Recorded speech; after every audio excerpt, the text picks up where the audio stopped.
my name is Denzel DeBrady. I currently now work for DCF. I'm a social worker for the Department of Children and Families. Mr. Watkins was my field instructor between 2012 and 2013. I graduated from the social work program in 2013. I had a wonderful experience with him. It was by far the best internship I had. He taught me a lot in regards to engaging with, I don't want to say clients because I have clients now, but the students and, with the facilitators and the teachers there. He helped me in regards to speaking with adolescents as far as to what their problems were, how they could solve it, certain things that they can do if there was issues at home and things of that nature. And I think it helped me out a lot because I work well with adolescents now. I'm currently in the RSVP unit, which is mainly focused on substance abuse cases. So majority of my cases are substance abuse cases. But we do have an adolescent unit, and I thought a lot about, trying to put in for being an adolescent worker when those openings are available. Not only was he there for me in regards to the internship, but also, for my personal life. There was times when I was going through some rough times and I asked him for his advice, and of course he gave it to me. And it was very, very helpful, if I must say. And it's just being at that internship, really got me to where I'm at today. So I want to say congratulations on retiring. And I remember that I did tell you that I was going to come for your position when you did retire. I didn't think it was going to be this soon. And it's funny because when I got the job at DCF, I had let Mr. Watkins know, and I emailed him, and he still said, still go get your master's. So I didn't pursue that yet, and now you're retiring, and I can't get the position because I don't have my master's. But good luck to you. Say hi to your wife. Hope your family's doing well, and congratulations. Mr. Watkins is a gifted individual and has truly mastered the art of being able to sleep anywhere, especially his office chair. But on a more serious note, he really is a fantastic person.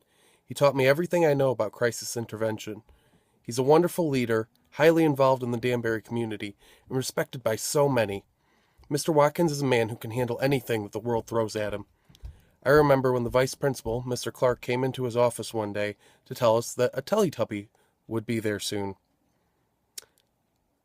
I had a very confused look on my face, as I'm sure most people would, because I didn't understand why a Teletubby would be coming. Obviously, I thought it was a joke.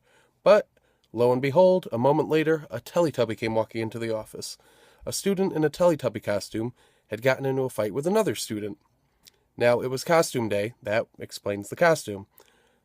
But Mr. Watkins, like he does with any situation, jumped right in and handled it like a boss. But now, I really stand by the statement that Mr. Watkins is one of the only people in the world who is certified in Teletubby intervention. I admire all that Mr. Watkins has done. I often refer to him as Batman and me as Robin, his trusty sidekick. I may not be there anymore, but I know that he's going to be missed greatly at Danbury High. In addition to the loss of his skills and uplifting spirit on staff, the talent show will no longer be the same because he's the man behind the event. His successor at Danbury High is sure going to have some big shoes to fill. He was and is more than a supervisor. He's a mentor and a friend, and if anyone ever wants to lower their self-esteem, feel free to play Mr. Watkins at Words with Friends. I swear, he cheats. Thank you for everything, Mr. Watkins, and be sure to have a phenomenal retirement because you've more than earned it. Hello everyone, I'd like to say a few words about my field instructor, Mr. Watkins. I am a terrible public speaker, so I'd like to read a letter that I have written for him. Dear Mr. Watkins, I cannot thank you enough for all your kindness and support while at my placement. I am sure me being your last intern has worn you out, and especially with all the thousands of questions I've asked. You are a devoted social worker to all that you meet, and I cannot say all the great things you have done in such a short amount of time. I really enjoyed my time in the blue office. From trying to opening the windows, listening to Mr. Clark in action, listening to you and Miss Williams bicker, and who can forget getting locked in your office for I don't know how long, but most of all listening to Frank Sinatra. As much as it was fun, I've learned so much from you. I will never forget witnessing my first fight in the cafeteria. I don't think I've ever seen you move so fast. All jokes aside, I would like to thank you from the bottom of my heart for guiding and teaching me through my experience at Danbury High School. Future interns will be disappointed they missed out on the Stan the Man experience. Thank you again. This experience was life-changing. Sincerely, your last intern.